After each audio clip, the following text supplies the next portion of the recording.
The Tale of Peter Rabbit and Dawson. In a quiet green valley beside a sparkling stream lived a little rabbit named Peter. He was curious, adventurous, and always hopping into places he shouldn't.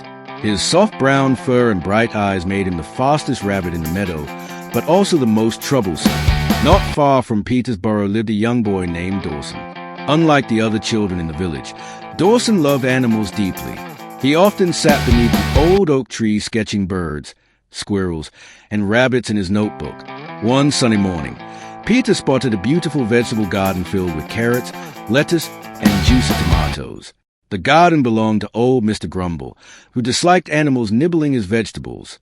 "Just one little carrot," Peter whispered to himself.